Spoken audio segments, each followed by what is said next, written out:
Ini adalah gambar udara kota Jakarta yang kami ambil pada 15 Juni 2023. Sepanjang hari itu, udara Jakarta berdasarkan pantauan situs pemantau polusi udara IQAir masuk kategori tidak sehat bagi kelompok sensitif. Bahkan pada siang harinya, Jakarta terpantau nomor 1 kota paling buruk kualitas udaranya sedunia. Untuk mengukur kualitas udara Jakarta secara akurat, Dinas Lingkungan Hidup DKI Jakarta menggunakan alat pengukur berupa Stasiun Pemantau Kualitas Udara atau SPKU yang tersebar di 5 wilayah ibu kota. Saat ini ada 8 SPKU yang dimiliki dari ideal 40 unit. Saudara, saya berada di dalam stasiun pemantauan kualitas udara yang ini ada di titik Bundaran HI. Nanti udara yang ada di sekitar Bundaran HI ini akan diserap begitu ya, masuk ke dalam pipa ini. Masing-masing akan dialirkan ke masing-masing alat untuk memproses data-data yang nantinya akan mendeteksi berapa jumlah partikel mikron, berapa jumlah sulfur, berapa jumlah karbon, dan lain sebagainya yang nantinya akan keluar indikatornya di sebelah sini. Dan tidak hanya itu, saudara, di depan stasiun ini juga ada terpasang LED yang menunjukkan bahwa kualitas udara saat ini seperti apa, kelembapannya seperti apa, sehingga masyarakat bisa melihat langsung dan lebih aware langsung untuk melihat kualitas udara di DKI Jakarta. Tak seperti hari sebelumnya yang hujan lebat, pagi itu langit Jakarta cerah. Namun kualitas udara di sekitar lokasi SPKU sangat dipengaruhi oleh padatnya transportasi. Siang itu, dari tangkapan SPKU di Bundaran HI, konsentrasi polutan utama di udara yakni PM2,5 tercatat 36 mg per meter kubik.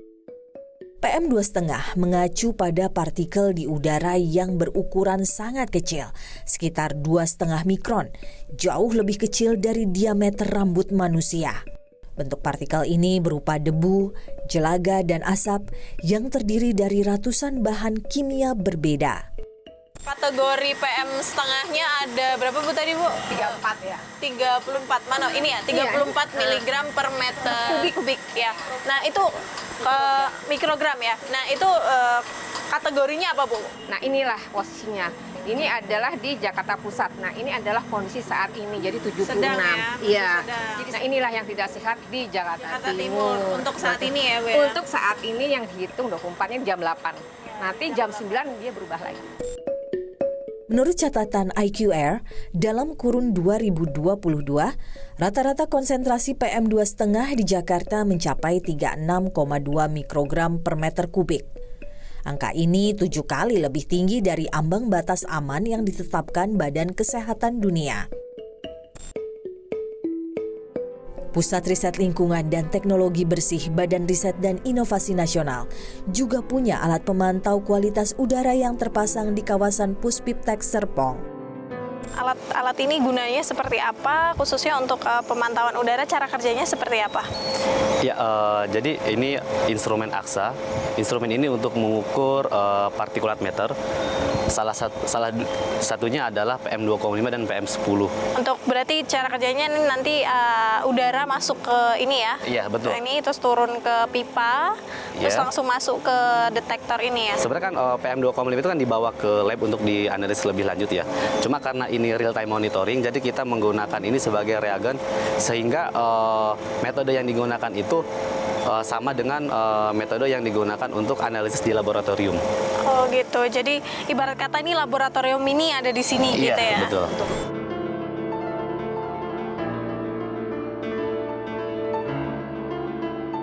Apa sih sebetulnya PM2,5 dan PM10 ini?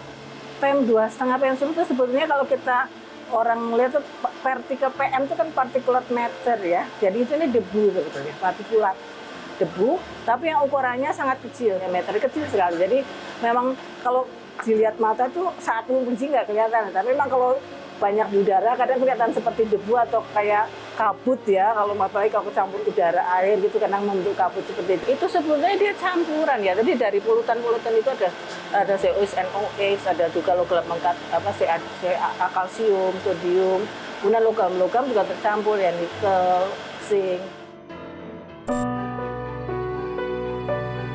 PM2,5 yang berukuran sangat kecil berbahaya jika terhirup manusia.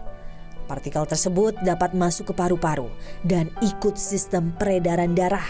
PM2,5 tadi otomatis karena dia masuk ke dalam paru-paru dan sebagainya, efeknya terhadap penyakit yang ada di dalam saluran nafas bagian dalam, bagian bawah.